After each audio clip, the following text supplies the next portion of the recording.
आप देख रहे हैं तज्जियों, तबसरों और अहम तरीन खबरों पर मुश्तमिल पाकिस्तान का सबसे मुस्तनद और मोतबर न्यूज शो दुनिया मेहर बुखारी के साथ। अस्सलाम वालेकुम एंड गुड इवनिंग। मैं हूं मेहर बुखारी। 66,000 गजा के बासियों, बच्चों, बूढ़ों और खवातीन की शहादत, 1,68,000 जख्मियों और 21 लाख से जायद आबादी को बेघर करने के बाद इजराइल ने गजा से अपनी फौजें मरहलावार वापस बुलाने पर मशरूत तमादगी जाहिर कर दी है, जबकि सुबह से अब तक मजीद 45 फलस्तीनियों को शहीद किया जा चुका है। गुज़िश्ता रोज व्हाइट हाउस में अमरीकी सदर डोनाल्ड ट्रंप ने इजरायली वजीर आजम नेतन्याहू से मुलाकात के बाद ऐलान किया है कि इजरायली वजीर आजम नेतन्याहू गजा तनाज़ा खत्म करने के मुआहदे पर मुत्तफिक होने के इंतहाई करीब हैं। मुआहदे की तफसीलात बताते हुए सदर ट्रंप ने कहा कि हमास को 72 घंटों में तमाम हॉस्टेजेस को रिहा करना होगा। अरब और मुस्लिम दुनिया ने गजा को तेजी से गैर मुसल्लह करने, हमास और दीगर तमाम तंजीमों की फौजी सलाहियत खत्म करने का वादा किया है। हम उन ममालिक पर भरोसा कर रहे हैं और मेरे सुनने में आया है कि हमास भी यही करना चाहती है। बज़ाहिर सदर ट्रंप का मंसूबा मशरूत है, जहां एक जानिब वो हमास को गैर मुसल्लह करने की जिम्मेदारी अरब दुनिया पर डाल रहे हैं, तो दूसरी तरफ उन्होंने ऐसी कोई कमिटमेंट नहीं की कि जिससे ये तासुर मिलता हो कि अगर नेतन्याहू ने मगरबी किनारे और गजा पर कब्जा किया तो नेतन्याहू को कैसे जिम्मेदार ठहराया जाएगा। बल्कि सदर ट्रंप ने कहा है कि अगर हमास ने मुआहिदा मुस्तरद कर दिया तो मुमकिन है और मुझे तवक्को है कि हमें एक मुस्बत जवाब मिलेगा, लेकिन अगर नहीं तो फिर नेतन्याहू को मेरा मुकम्मल ताउन होगा कि वो जो करना चाहें करें। सदर ट्रंप ने अमन कायम करने के लिए एक बोर्ड ऑफ पीस की तश्कील का ऐलान करते हुए यह कहा है कि मैं अरब दुनिया के कई रहनुमाओं का शुक्रिया अदा करना चाहता हूं, जिन्होंने इस तजवीज़ की तैयारी में शानदार हमायत फराहम की। वज़ीर आज़म पाकिस्तान और फील्ड मार्शल सैयद आसिम मुनीर शुरू से हमारे साथ थे। इस बोर्ड की क़यादत अरब रहनुमा इजराइल और वो खुद करेंगे और इनमें से एक टोनी ब्लेयर होंगे। अमरीकी सदर और इजरायली वजीर आजम की तरफ से मुजवजा अमन मुआहिदे के ऐलान के बाद आज पाकिस्तान की जानिब से पॉलिसी बयान जारी करते हुए वजीर खारजा और नायब वजीर आजम इसहाक डार का कहना है कि पाकिस्तान फ़लस्तीन से मुतल्लिक मुजवजा अमन मुआहिदे पर 8 इस्लामी ममालिक के बयान की हमायत करता है। हमें यकीन दिलाया गया है कि हमास इस प्लान की हमायत करेगी और उम्मीद है कि हमास मंसूबे की मुखालफत नहीं करेगी। मंसूबे के तहत फ़लस्तीन में अमन फौज तैनात होगी। इंडोनेशिया ने फ़लस्तीन में 20,000 फौजी तैनात करने की पेशकश की है और पाकिस्तान की क़यादत भी इससे मुतल्लिक कोई फैसला करेगी। ये लीडरशिप लेवल की ये मीटिंग जो थी, इसका एक ही एजेंडा था कि किसी तरीके से फौरी सीज फायर के लिए कोशिश की जाए ताकि ये खून बह रहा है हर रोज मासूमों का बंद हो जाए। जो वहाँ बेसिकली आइडिया है कि वहाँ एक पैलेस्टीनियन की टेक्नोक्रेट इंडिपेंडेंट गवर्नमेंट होगी और उसके ऊपर एक ओवरसाइट बॉडी होगी इंटरनेशनल, जिसमें मोस्टली पैलेस्टीनियन ही होंगे। तो जो फोर्स है पीस कीपिंग फोर्स, जो ग्राउंड पे जो डील करेंगे वो पैलेस्टीनियन लॉ इन्फोर्सिंग एजेंसीज होंगी। जो उनको सपोर्ट करेंगी उस फोर्स का जिक्र है। उसमें इंडोनेशिया हैज ऑफर्ड 20,000 अपने पर्सनल, जो उनके law enforcing personal. I am sure Pakistan will also decide, leadership फैसला करेगी। हमने उनको ये कहा है कि ये जो भी अरेंजमेंट हो इसको यूएन सिक्योरिटी काउंसिल में भी डॉक्यूमेंट किया जाए। इसहाक डार साहब का कहना था कि ट्रंप से 8 मुस्लिम ममालिक के सरबराहान की मुलाकात का मकसद बहते खून, शहरियों की इलाका बदरी, शहरियों की वापसी, तवाफ पट्टी की बहाली और मगरबी किनारे को इजराइल के हड़पने के प्रोग्राम से रोकना है। इसहाक डार ने फ़लस्तीनी रियासत के क़याम से मुतल्लिक पॉलिसी बयान को दोहराते हुए ये बताया है कि पाकिस्तान के मौक़िफ़ में कोई तब्दीली नहीं आई और ना ही आएगी। Pakistan still believes in two-state solution of this problem with Al-Quds al-Sharif as the capital of the independent Palestinian state with the boundaries of pre-1967. Pakistan की पॉलिसी बिल्कुल क्लियर है, पाकिस्तान की पॉलिसी अनचेंज्ड है। आई वुड रादर से कि बाकी 7 country भी हमारे साथ है हमारी पॉलिसी, तो उसमें कोई तब्दीली नहीं है। बिल्कुल किसी किस्म की सोच में या उसकी स्पिरिट में या उसके फ्यूचर इम्प्लीमेंटेशन में हमारी वही पॉलिसी है। प्राचा साहब, मैं आपको वाजे कर दूं एक बार फिर कि नायब वजीर आजम ने इस हवाले से सियासी तनकीद को एड्रेस करते हुए ये वाजे किया और जवाब देते हुए वजीर खारजा का ये कहना था कि जब फ़लस्तीनी अथॉरिटीज़ मंसूबे का खैर मकदम कर रही है, इस पर कुछ लोग सियासत कर रहे हैं। क्या चाहते हो क्या वहां खून बहता रहे, बच्चे मरते रहे? मैं यहां देख रहा हूं कि more loyal than the king, Palestine authority उसको वेलकम कर रही है, हम उसको क्रिटिसाइज कर रहे हैं। कुछ लोग जिनका मकसद ही सिर्फ सियासत है, वो haven sec have a heart, what do you want कि वहां खून बहता रहे, मासूम बच्चे भूख से मरते रहे, और तुम यहां अपनी सियासत के लिए अपने स्टेटमेंट दो और ट्वीटे करो। खुदा का खौफ करो, एक दिन अल्लाह को जान देनी है सबने, मेरे समेत। मैं समझता हूं कि we did our best to do whatever 8 countries could do, their leadership and the foreign ministers. हमने अल्लाह ताला को राजी करने के, मेरी प्राइम नीयत ये थी कि मैं अल्लाह ताला को राजी करने के लिए पूरी एफर्ट कर रहा हूं, ये पूरे राउंड्स कर रहा हूं। मैं खुदा के लिए किसी चीज को तो सियासत से आप मुबर्रा कर दें। अजीब किस्म की ना को समझ है, ना को बैकग्राउंड है, ना को पता है कि क्या क्या हुआ है, कि जैसे हवा में एक अनाउंसमेंट किसी ने कर दी है। ओ भाई, इसके पीछे बहुत काम हुआ है। अभी तक हमास की जानिब से मुआहिदे को मुस्तरद या फिर इससे इत्तफाक करने से मुताल्लिक कोई बयान सामने नहीं आया। अलबत्ता अरब न्यूज़ से गुफ्तगू करते हुए हमास के सीनियर ओहदेदार ने इतना ज़रूर कहा है कि हम अच्छी नीयत के साथ इन 20 नुकात का मुतालिया करेंगे और फिर अपना रद्द अमल देंगे। जबकि BBC ने कतरी वजारत खारजा के तर्जुमान का हवाला देते हुए लिखा है कि कतर अब हमास के मुज़ाकरातकारों और तुर्क रहनुमाओं से आज इस मुजव्वज़ा प्लान पर बात करेगा। नाज़रीन, आज व्हाइट हाउस में सहाफ़ियों से गुफ्तगू करते हुए सदर ट्रंप का कहना था कि मैंने हमास को जंगबंदी प्रपोजल के लिए 4 दिन का वक्त दिया है कि वो गजा अमन मुसवदे पर अपना जवाब दें, और हम हमास के जवाब का इंतजार कर रहे हैं।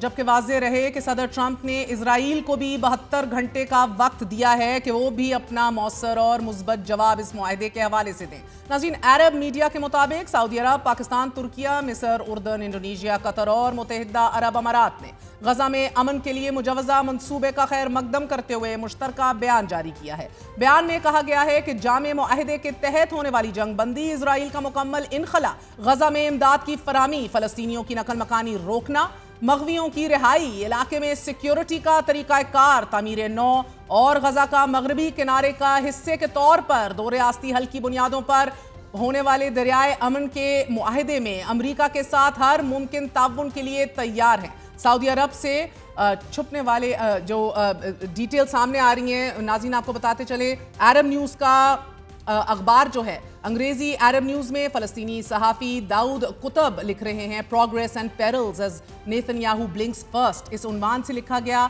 ये रिपोर्ट, इसमें बताया जा रहा है कि अभी तक मुआहदे के बहुत से नुकात मुबम हैं, कि जैसे मिसाल के तौर पर गजा और मगरबी किनारे पर मुश्तमिल फ़लस्तीनी रियासत का क़याम अमल में आएगा या नहीं, क्या फ़लस्तीनी अथॉरिटी के पास गजा का डायरेक्ट कंट्रोल होगा या नहीं। मगर इतना ज़रूर है कि इस मंसूबे से इजराइल का जारी कब्जा रोका ज़रूर जा रहा है। इसके अलावा जो मुआहिदा सामने आया है, इससे फ़लस्तीनियों की एक मांग ज़रूर पूरी हो रही है कि जिसका इजहार वो दहाइयों से करते आ रहे हैं कि मकबूजा फ़लस्तीन में एक बैनुल-अक़वामी फ़ौज तैनात की जाए। ये बहुत अच्छा कदम है कि जिसे हासिल करना बहुत ज़्यादा अहमियत रखता है, क्योंकि ये मुस्तकबिल में बहुत सी चीज़ों का फैसला भी कर सकता है। सदर ट्रंप और नेतन्याहू की मुलाकात के हवाले से दाऊद कुतब ने यह लिखा है कि ट्रंप पूरी मुलाकात और पूरे इवेंट में नेतन्याहू पर हावी रहे। माजी में फ़लस्तीनी बरमला इसका इजहार करते आए हैं कि अमन सिर्फ अमरीका की मुदाखलत से हासिल हो सकता है, और सदर ट्रंप ने जिस अंदाज में नेतन्याहू को हैंडल किया वाज़ेह करता है कि अमरीकी सदर ने अपना लेवरेज इस्तेमाल किया है। अलबत्ता क्या वाशिंगटन यरगमालियों की रिहाई के बाद भी ये दबाव बरकरार रख पाएगा या नहीं, ये अभी कहना कबल अज़ वक्त है। फ़लस्तीनी सहाफ़ी दाऊद कुतब ने इजराइल के गजा खाली करने से मुतल्लिक टाइमलाइंस ना देने को भी अहमियत देते हुए लिखा है कि यरगमालियों की रिहाई के बाद जंग रोकने का इख्तियार इजराइल के हाथ में होगा, जो कि यकीनन एक तशवीशनाक बात है, क्योंकि 20 नुकात में इजराइल की अकाउंटेबिलिटी के लिए कोई मैकेनिज्म नहीं बनाया गया। इसके अलावा बैनुल-अक़वामी फ़ौज जो गजा का इंतजामी कंट्रोल संभालेगी, इस मुतल्लिक भी बहुत से सवालात अपनी जगह मौजूद हैं। इसके अलावा दाऊद कुतब लिख रहे हैं कि नेतन्याहू ने तो हमास को गैर मुसल्लह करने की बात की है, मगर सदर ट्रंप खामोश रहे हैं। मतलब ट्रंप ने खुद इबाम छोड़ा है कि इजराइल गजा की सिक्योरिटी अपने पास रख सकता है, लेकिन सबसे अहम नुक्ता यह है कि इस तमाम मंसूबे में फ़लस्तीनियों की राय कहीं भी नहीं नजर आ रही। ऐसे में वाहिद चीज़ कि जो मंसूबे पर अमल दरामद करवा सकती है वो इंटरनेशनल कानून और गारंटीज हैं। अरब न्यूज़ में ही सहाफ़ी हैनी हजीमे ने अपने तज्जिए Trump's peace plan and Netanyahu's failed gamble में लिखा है कि गजा में इजरायली जारियत के तनाजुर में अमरीकी सदर का मंसूबा मशरिक़ वुस्ता के तारीख बाब में रोशनी की एक मुहिम किरण हो सकती है। गुजरे 2 सालों के दौरान गजा के बासियों पर अंधाधुंध बमबारी की गई है। मंसूबाबंदी के तहत उन्हें भूख का शिकार करने के अलावा बेघर कर दिया गया है। ऐसे में ट्रंप के मुजवजा मंसूबे पर अगर अमल दरामद हो जाता है तो यकीनन गजा में जारी ड्रोना ख्वाब खत्म होने की उम्मीद की जा सकती है। मगर इसके सामने एक ही चीज हायल है और वो Benjamin नेतन्याहू's failed gamble and Israel's entrenched defiance of international law है। उन्होंने मजीद लिखा है कि तारीख इस जंग को अभी तक सिर्फ नेतन्याहू के जवाल के तौर पर रिकॉर्ड कर रही है। साथ ही दुनिया ने नाकाबिले तसव्वुर इंसानी मसाइब पर रद्द-ए-अमल देने का इंतखाब भी किया है। सदर ट्रंप का मंसूबा शायद आने वाले वक्तों में वो फ्रेमवर्क मुहैया कर दे कि जिसके तहत आलमी दुनिया इजराइल को जवाब दे और मुस्तकबिल में भी जिम्मेदार ठहराए। कतर के सबसे मारूफ न्यूज चैनल अल जजीरा ने ट्रंप के मंसूबे से मुतल्लिक 5 ऐसे सवालात को उजागर किया है कि जिनके जवाब मंसूबे में मौजूद नहीं। पहला, गजा का इंतजामी कंट्रोल किसके पास होगा?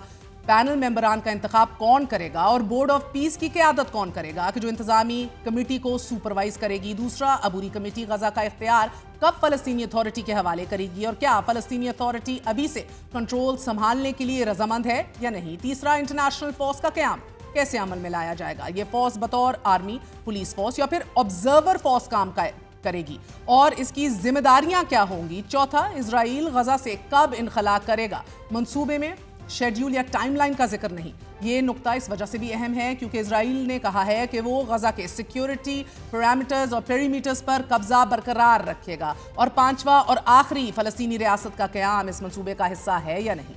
अमरीकी न्यूज चैनल CNN में स्टीफन कॉलिंसन ने अपने तज्जिए Trump must learn from failures in Ukraine if new Middle East plan is to succeed में लिखा है कि सदर ट्रंप और उनकी इंतजामिया जिस ऐलान को वर्ल्ड चेंजिंग ब्रेक थ्रू करार दे रही है वो पीस मेकिंग प्लेस के अलावा कुछ नहीं कि जिसमें दोनों फ्रीकैन को खुश करने का एहतमाम किया गया है क्योंकि गजा में इंसानी बहरान अब भी जारी है। अगर इस मंसूबे पर इंप्लीमेंटेशन अमल दरामद हो जाता है तो ये सदर ट्रंप के Riviera of the middle east vision से यकीनन बहुत मुख्तलिफ है। मगर नेतन्याहू को अपने साथ खड़ा करके मंसूबे का ऐलान करना यकीनन वाज़ेह करता है कि अरब और मुस्लिम ममालिक के साथ सदर ट्रंप की मुलाकात कितनी अहमियत की हामिल थी। अमरीकी न्यूज वेबसाइट एक्सियोस ने the scramble to shape Trump's Gaza plan is just beginning के उन्वान से लिखा है कि मौजूदा मंसूबा जो हमास के सामने रखा जा रहा है वो पहले पेश किए गए मंसूबे से मुख्तलिफ है। नए मंसूबे में हमास के गैर मुसल्लह होने को इजराइल के गजा से इनखला से नफी किया गया है और अगर तमाम शराइत पूरी भी हो जाती हैं तो इजराइली फौजें गजा में गैर मुइना वक्त तक रह सकती हैं। From an Arab states point of view, नाजरीन, अगर ये कहा जाए कि ये माकूल मंसूबा है, it is a good deal because it does stop Israel from displacing Palestinians, it does stop the annexation, West Bank की annexation, और it does leave room for a two-state solution. And those criticizing, वाज़ेह रहे कि जो तंकीद कर रहे हैं two-state solution के ऊपर भी और आज के ऊपर, ये जहन में रखना भी बहुत ज़रूरी है that these are very very unfortunate times. पिछले 2 साल से मुल्क की कोई ताकत इस जेनोसाइड को इस जेनोसाइड को, नस्ल कुशी को रोक नहीं सकी। जितनी करारदादें आई हैं, जितनी अदालती फैसले आए हैं, वॉर क्रिमिनल नेतन्याहू को कहा गया है, the fact remains that the genocide is still playing out live in front of us. ऐसी सूरत हाल के अंदर इस नस्ल कुशी को रोकना, बमबारी को रोकना, मजीद बच्चों को यतीम होने से रोकना और जितना खून बह गया है उसको रोकना अशद ज़रूरत है। पैलेस्टीनियन PLO, दीगर मुस्लिम ममालिक, this dates back in history from 1988 onwards, have already been getting together and pushing for a two-state solution. And as I said, 2017 में भी हमास ने भी two-state solution accept किया। ये वाज़ेह रहे बहरहाल कि डिटेल्स और टाइमलाइंस की हमें अशद ज़रूरत है क्योंकि ये बहरहाल ये वेग हैं 20 point agenda as of how, when, where, timelines, फैसले, और उम्मीद ये की जा सकती है कि तमाम दीगर डिटेल्स जो हैं पाकिस्तान की पार्लियामेंट में जल्द अज जल्द पेश कर दी जाएंगी। बिलखसूस एक ऐसे मौके के ऊपर कि जब नायब वज़ीर आज़म और वज़ीर ख़ारजा ये कह रहे हैं कि पाकिस्तान भी इस पे असर नौ गौर कर रहा है कि क्या इंडोनेशिया की तरह हम भी अपनी फोर्सेस भेजेंगे कि नहीं। वाज़ेह रहे we do still have two very hostile borders. आपको बताते चले कि हॉस्टाइल बॉर्डर्स की बात करते हुए क्वेटा के अंदर भी एक अहम तरीन वाक़या आज हुआ है जिसकी तफसीलात आपको एक मुख्तसर से वक्फे के बाद देंगे। Stay with us.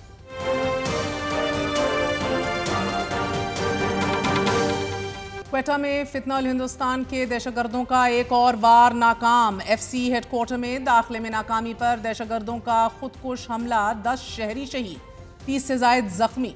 बाज़ जख्मियों की हालत इंतहाई तशवीशनाक है। सिक्योरिटी फोर्स की जवाबी कार्रवाई में खुदकुश बमबार समेत 6 दहशतगर्द हलाक हो गए हैं। नाज़रीन, खुजदार में भी फितनल हिंदुस्तान के खिलाफ सिक्योरिटी फोर्सेस के ऑपरेशन में 7 दहशतगर्द हलाक और इस 10 जख्मी होने की इतलात मौसूल हो रही हैं। बलोचिस्तान दहशतगर्दों की हिट लिस्ट पर आज भी है और उतनी शदोमत से ही है। इस एक माह में बलोचिस्तान में दहशतगर्दों का ये 7वां हमला है। इससे पहले 2 सितंबर को क्वेटा में ही बलोचिस्तान नेशनल पार्टी के जलसे के दौरान पार्किंग एरिया में एक खुदकुश हमला हुआ और इसमें 15 शहरी जान की बाजी हार गए। दाइश ने इस हमले की जिम्मेदारी कबूल की। बलोचिस्तान के जिला केच में IED धमाके में पाक फौज के 5 जवान शहीद और क्लियरेंस ऑपरेशन में 5 दहशतगर्द हलाक हुए। 18 सितंबर को तुर्बत में भी खुदकुश कार बम धमाके में 2 सिक्योरिटी एहलकारों ने जामे शहादत नोश किया, जबकि चमन में भी एक कार बम धमाके में 6 अफराद जाँ बहक हुए। और आज ही एज वी स्पीक क्वेटा के इलाके मॉडल टाउन में खुद अहम तरीन खौचक रोड के ऊपर FC हेडक्वार्टर के मरकजी दरवाजे पर खुदकुश धमाका किया गया। दहशतगर्दों ने FC हेडक्वार्टर में दाखिले की कोशिश की। सिक्योरिटी फोर्सेस की जवाबी कार्रवाई और फिर मजामत के नतीजे में दहशतगर्दों ने बारूद से भरी गाड़ी को FC हेडक्वार्टर के मरकजी दरवाजे से टकरा दिया। धमाके की शिद्दत इतनी ज्यादा थी, कई 100 फुट दूर तक इमारतों के शीशे टूट गए और गाड़ियों को भी शदीद नुकसान पहुंचा। नाज़रीन, खुदकुश धमाके से 10 अफराद जामे शहादत नोश कर गए और इनमें 4 खवातीन भी शामिल हैं। 30 से जायद जख्मियों को अस्पताल मुंतकिल कर दिया गया है और इनमें से भी बाज़ की हालत हाईली सेंसिटिव, इंतहाई तशवीशनाक बताई जा रही है। अब सिक्योरिटी फोर्सेस ने जवाबी कार्रवाई करते हुए फितनल हिंदुस्तान के 6 दहशतगर्दों को मार तो दिया है। साथ ही वजीर दाखिला मोहसिन नकवी ने भी सिक्योरिटी फोर्सेस की बहादुरी को सराहते हुए उन्हें खराज तहसीन पेश किया है। वजीर आला बलोचिस्तान सरफराज बुगटी भी वाक़े की मजम्मत करते हुए इसे दहशतगर्दी की बुज़दिलाना कार्रवाई करार दे रहे हैं। खुदकुश धमाके के बाद क्वेटा शहर में सिक्योरिटी मजीद सख्त कर दी गई है और FC और पुलिस ने इलाके की मुकम्मल नाकाबंदी कर रखी है। इब्तदाई तहकीकात के मुताबिक इस सुसाइड धमाके में 25 से 20 किलो बारूदी मवाद इस्तेमाल किया गया। जवाबी कार्रवाई में मारे गए दहशतगर्दों से 15 दस्ती बम, 3 अंडर बैरल ग्रेनेड लॉन्चर्स और 4 क्लैशनकॉव्स बरामद हुई हैं। दहशतगर्दों के खून के नमूने और फिंगरप्रिंट्स लेकर भी फोरेंसिक के लिए भिजवा दिए गए हैं। दहशतगर्दों का यह हमला बलोचिस्तान में जारी हालिया दहशतगर्दी की लहर का एक हिस्सा है कि जहां police training centre, security forces के कॉन्वॉय, सियासी तकरीबात, सरकारी तंसीबात दहशतगर्दों की हिट लिस्ट पर हैं। फितनल हिंदुस्तान और दाइश के गठजोड़ से बलोचिस्तान में दहशतगर्दी को हवा दी जा रही है और बेगुनाह मासूम शहरियों को टारगेट किया जा रहा है। आज ही खुजदार के इलाके जहरी में फितनल हिंदुस्तान की नकलो हरकत की इतलात पर सिक्योरिटी फोर्सेस ने ऑपरेशन लॉन्च किया और इस ऑपरेशन में फितनल हिंदुस्तान के 7 दहशतगर्दों को जहन्नम रसीद किया गया। सिक्योरिटी फोर्सेस ने ऑपरेशन के दौरान दहशतगर्दों के कब्जे से तैयार शुदा IEDs, ट्रांसमीटर्स, अमरीकी साख्ता असलहा, ग्रेनेड्स, गोलियां, मोटरसाइकिल्स तक बरामद कर ली। नाज़रीन, भारतीय सरकार की ईमा पर बलोचिस्तान में फितनल हिंदुस्तान की कार्रवाइयों के खिलाफ पाक फौज समेत दीगर सिक्योरिटी इदारे ऑपरेशन जारी रखे हुए हैं। भारतीय प्रॉक्सीज मुतहर्रिक है, फुल शदोमत से मुतहर्रिक हैं। फितनल हिंदुस्तान बलोचिस्तान और खैबर पख्तूनख्वा में आसान टारगेट्स को निशाना बना रही है कि जिन पे मुसाफिर बसों पर हमले, ट्रेनों पर हमले, आम शहरियों के ऊपर अटैक्स या फिर सिक्योरिटी फोर्सेस की कॉन्वॉयज पर हमले जारी हैं। These are the very pressing issues which we need to be diverting our attention to. But unfortunately, हम देख रहे हैं कि पाकिस्तान की दाखिली सियासत में इस वक्त एक भौचाल बरपा है for issues which are not that significant, unfortunately. हुकूमत और फिर हुकूमत की सबसे बड़ी इत्तेहादी जमात के दरमियान एक लफ्जी जंग से शुरू होने वाला जो मामला है वो हुक्मरान इत्तेहाद से अलहदगी की धमकी तक आ चुका है, जबकि दूसरा महाज तहरीक इंसाफ की सफ़ों में शिद्दत पकड़ चुका है। वज़ीर आला खैबर पख्तूनख्वा और अलीमा खानम में सियासी तनाव शिद्दत इख्तियार कर गया है।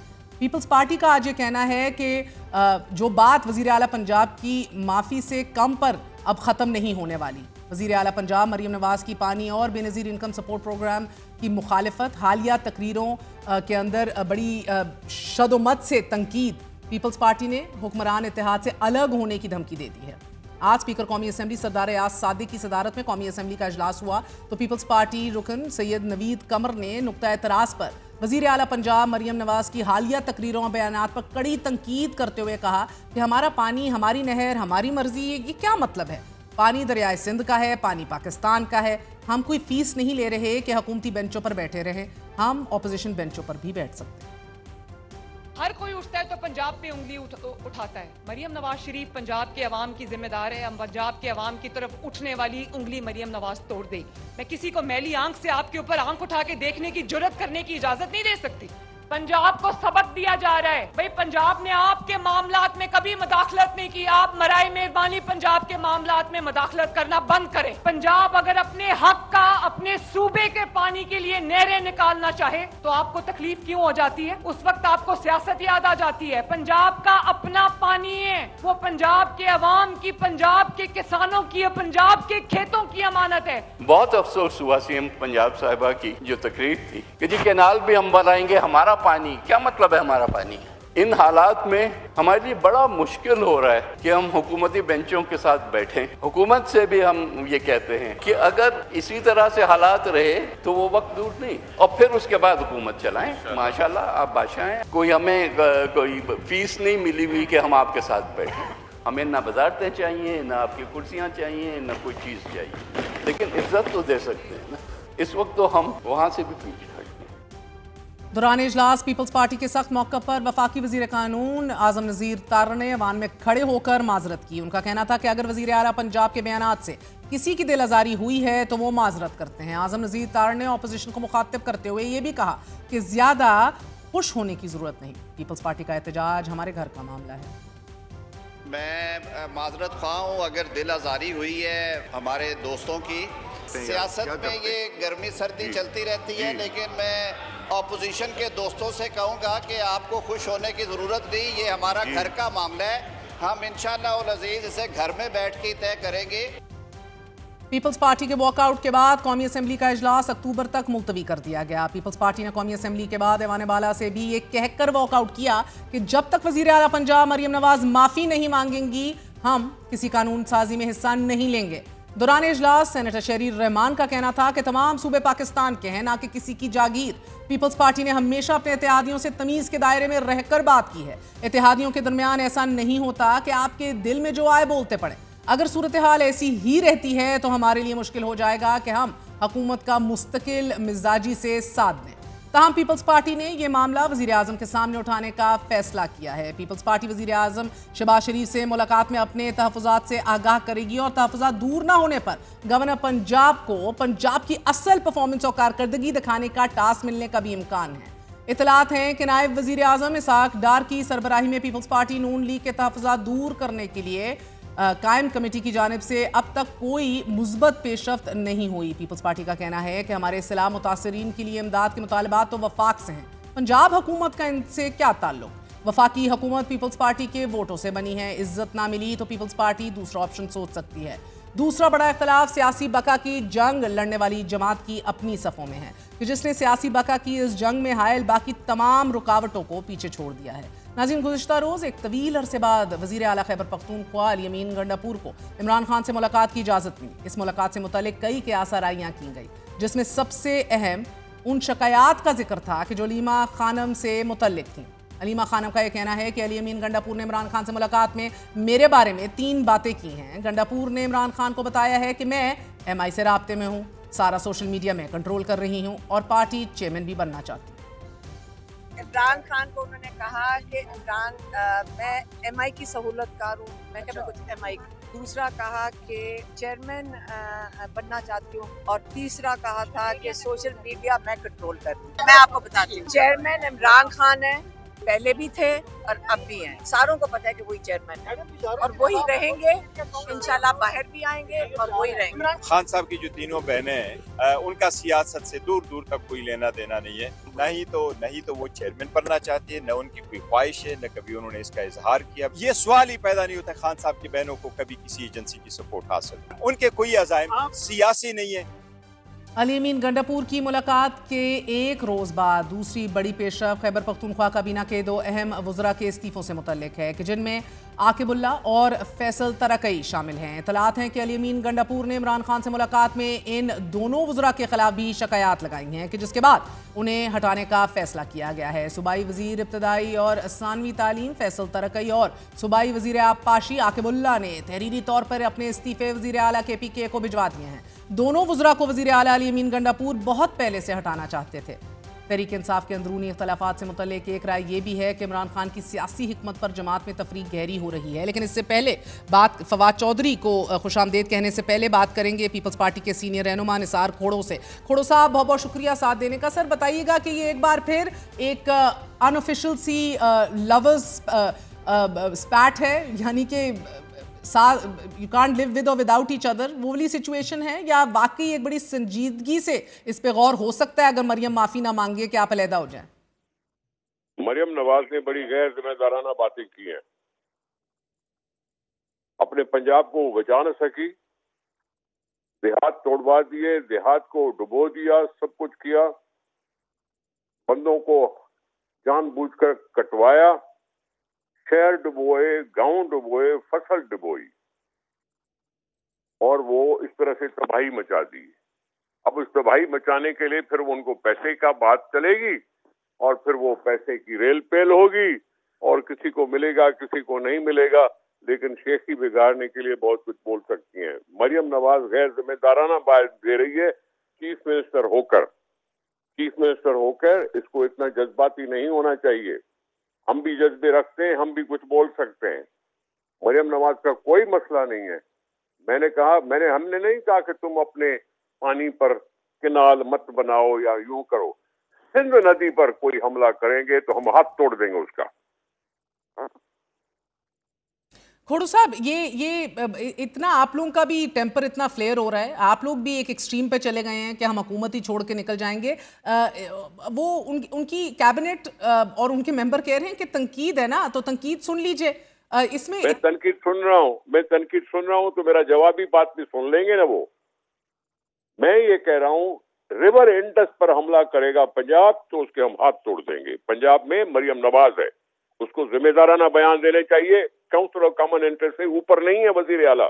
क्यों दे रही हैं? आपको क्या लग रहा है, वजह क्या है? मरियम ऐसे क्यों बोल रही हैं? कारकर्दगी पर सब उसने खामखा इशू छोड़ा है ना। नहीं, खामखा है ना, तजर्बाकारी है जैसे शर्जील मेमल कह रहे हैं, या इसके पीछे कुछ और है?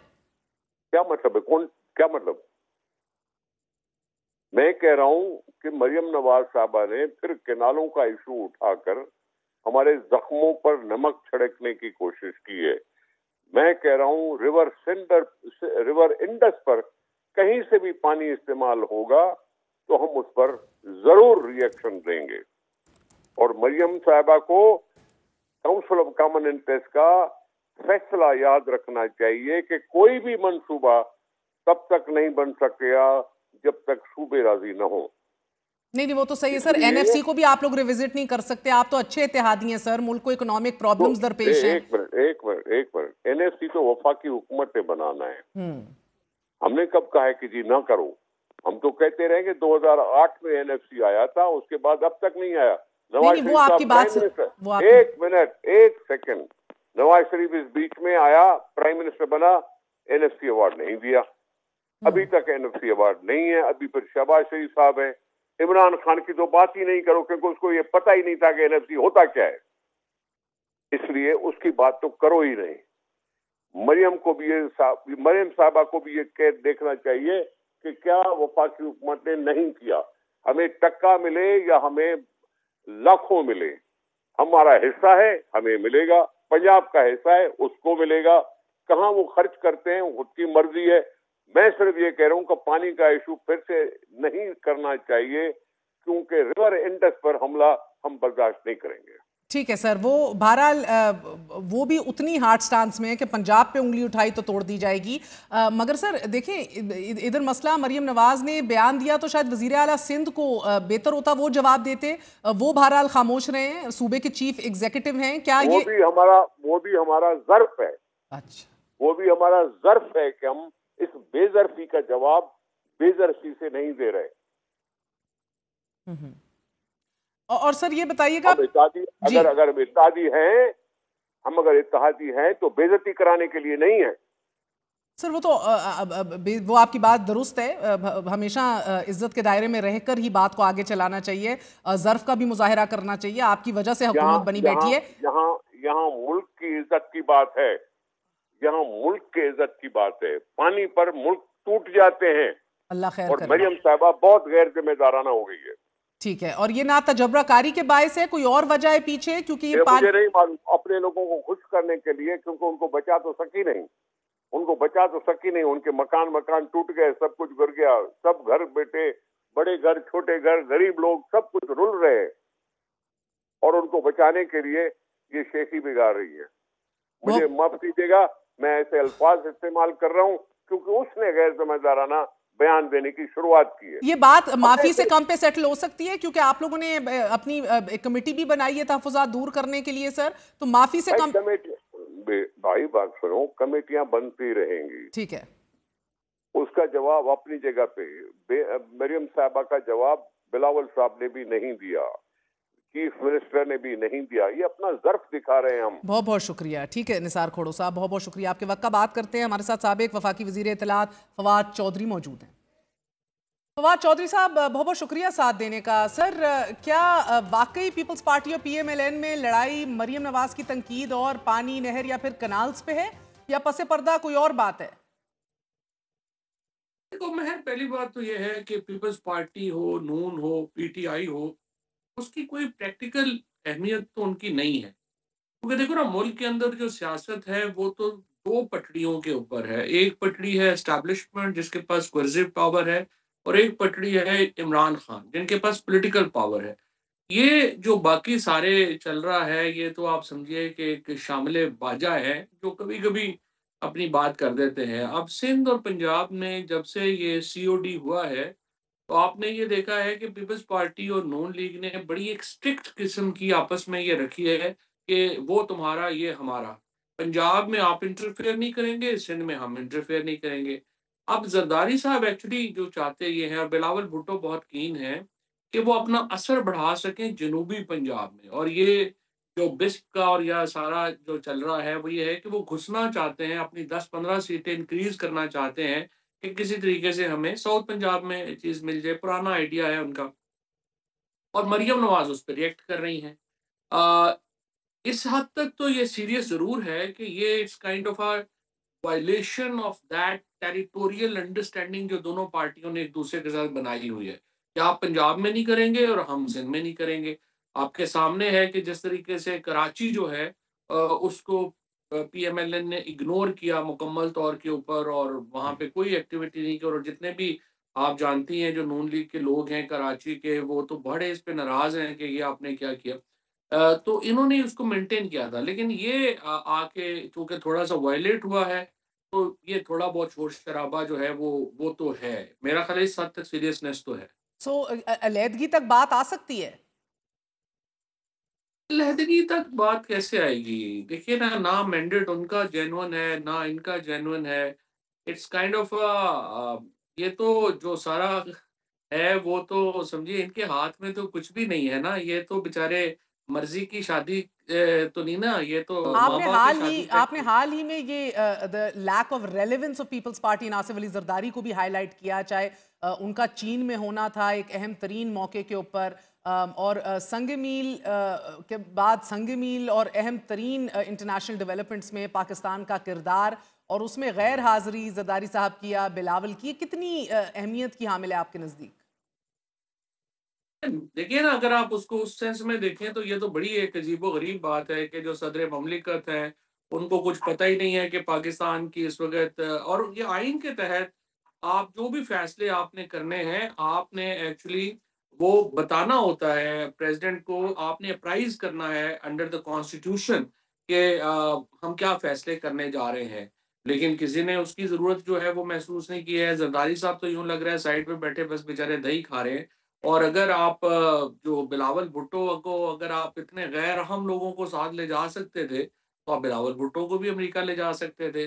लेकिन बस ये शादी आपको पता है कि ये तो माँ-बाप ने तय की हुई है ना, मर्ज़ी की शादी तो है नहीं, तो बस ऐसे ही चल रहा है। तो ये गुड कॉप बैड कॉप हमने हमेशा रवायती तौर पे नवाज शरीफ और शहबाज शरीफ साहब को खेलते देखा है। अब वफाक में आजम नज़ीर तार साहब माफिया मांग रहे हैं, जबकि सूबे के अंदर आपकी मरियम औरंगजेब सामने आकर कह रही हैं कि किस बात की परेशानी है, ना ऐसी बातें किया, यानी कि बड़ा एक अनअपोलोजेटिक रवैया है। नहीं, वो तो चूँकि मरियम नवाज़ ने खुद इतनी टफ लाइन ली है, तो उनकी काबीना तो टफ लाइन लेगी ना। आज़म तो ख़ैर आज़म नज़ीर तारड़ वैसे भी बड़े धीमे आदमी हैं और आप ज़्यादा उनसे कोई एग्रेसिव बातें तो वैसे भी वो नहीं करते हैं। लेकिन चूँकि मरियम नवाज़ ने एक एग्रेसिव स्टैंड लिया है, तो ज़ाहिर है कि उनकी कैबिनेट जो है वो तो स्टैंड लेगी। अच्छा, अब जो बुनियादी तौर के ऊपर जो आपकी बात है या जो पॉइंट है कि क्या ये ताल्लुकात इस एक्सटेंट पे चले जाएँगे कि पीपल्स पार्टी हुकूमत का हिस्सा नहीं रहेगी? देखिए, इसका इम्कान नहीं है, क्योंकि ज़रदारी साहब के बिलावल भुट्टो के ऊपर हो तो शायद ये मामलात आगे चले भी जाएँ। ज़रदारी साहब बिल्कुल इस एक्सटेंट पे नहीं लेके जाएँगे, उन्हें उसके कॉन्सिक्वेंसेज़ भी वो समझते हैं कि अच्छे नहीं हैं और वो इसलिए और पीपल्स पार्टी में फैसले तो बहरहाल ज़रदारी साहब के चलते हैं, बिलावल साहब के तो इतने नहीं चलते। और नून लीग में फैसले किसके चल रहे हैं? नून लीग में तो फैसले बहरहाल नवाज शरीफ की सेह तो है ना। नवाज शरीफ के फैसले नून लीग में अल्टीमेटली उनके फैसले तो चलते हैं, उनकी तो सेह है। इसी तरह से ज़रदारी साहब की सेह है पीपल्स पार्टी में। बिलावल और मरियम या शहबाज शरीफ साहब एक हद तक ही पार्टी को इन्फ्लुएंस करते हैं। यानी उनका ज़ाहिर है अपने वालिद के ऊपर, भाई के ऊपर तो इन्फ्लुएंस है और वो चीज़ें करते हैं, लेकिन उनके थ्रू ही कर सकते हैं।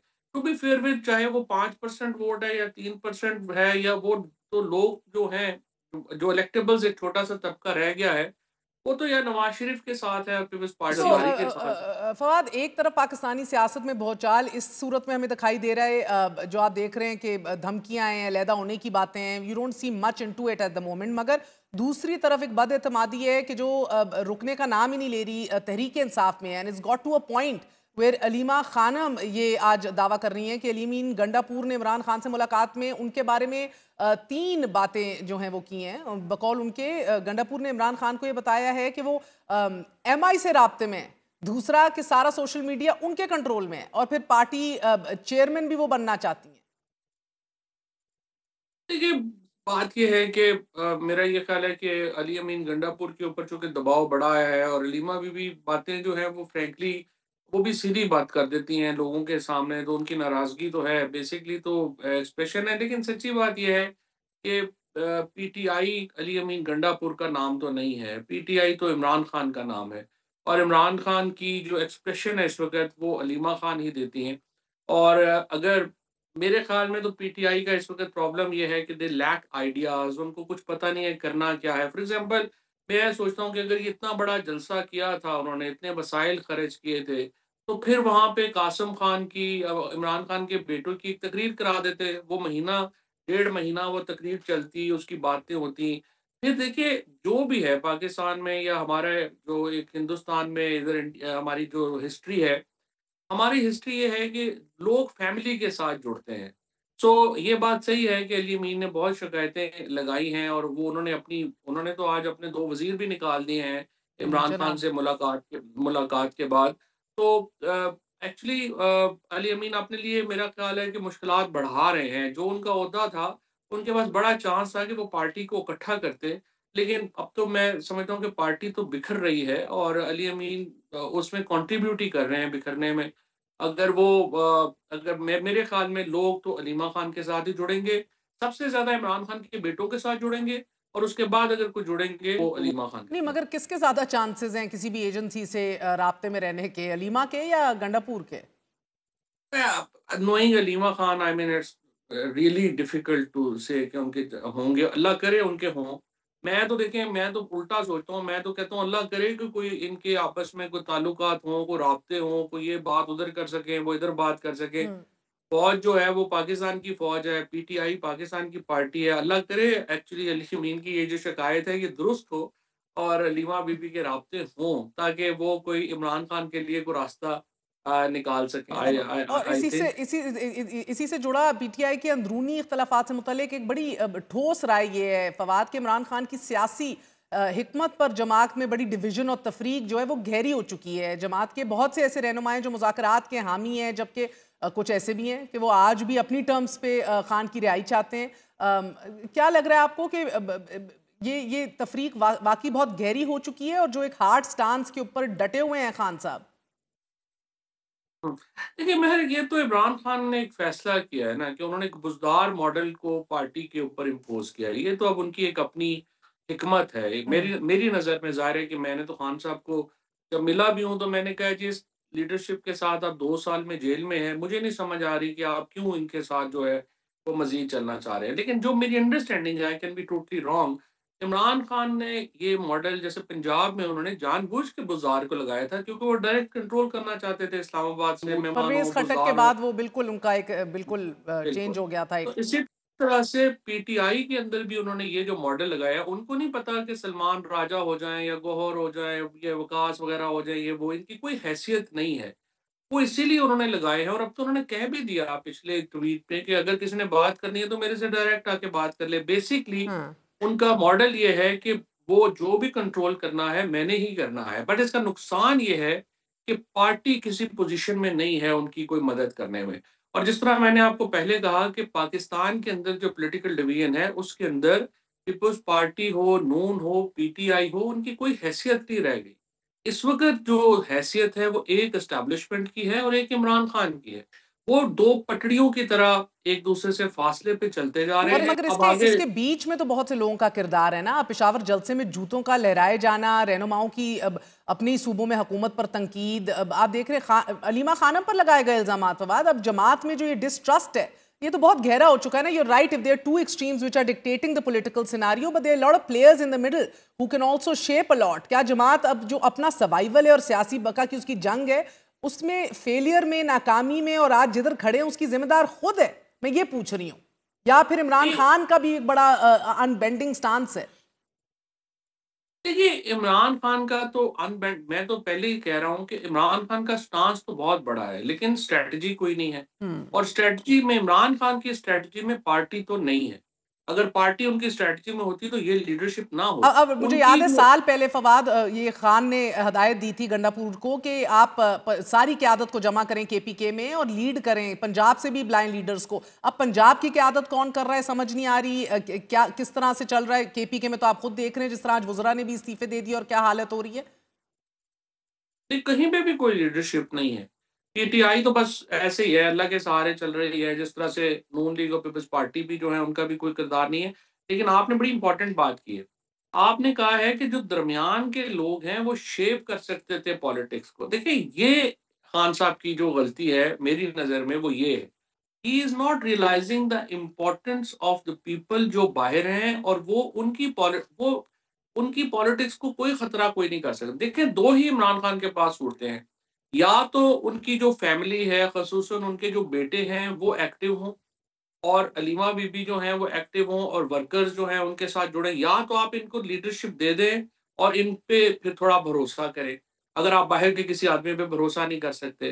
दूसरी सूरत के अंदर आप जो है आपके पास रूम नहीं है और पॉलिटिक्स, इमरान खान की तो इस वक्त साफ नजर आ रहा है वो एक कदम पीछे हटने को तैयार नहीं है। वो लॉन्ग हॉल खेलना चाहते हैं। लेकिन अगर आपने लॉन्ग हॉल भी खेलना है तो आपको बाहर लोग चाहिए जो इस गेम में आपको बॉल पास तो करना। अब इसके अभी प्रॉब्लम बिल्कुल इसके एंड बीच में आप देख रहे हैं कि अब दो और वर्डिक्ट्स आने वाले हैं, तोशाखाना 2 का भी, जीएचक्यू हमला केस का भी, and it's probably a matter of days now. कल भी 9 घंटे तवील समात हुई है। गो के दीगर केसेस के अंदर भी वीडियो लिंक के हवाले से, आप वकील भी हैं फवाद, ये विटनेसेस को तो वीडियो लिंक पे लिया जा सकता था फॉर टेस्टिमनीज, कभी एक्यूज्ड को भी लिया जा सकता है नहीं? क्या ये आगे जाके इन्फ्रक्शस हो जाएंगे और क्या आपको कन्विक्शंस ही दिख रही हैं? लेकिन अब हमने इमरान खान को अंदर रखने के लिए आपने जुडिशरी को तबाह कर दिया, हमने पुलिस को तबाह कर दिया, एफआईए को तबाह कर दिया।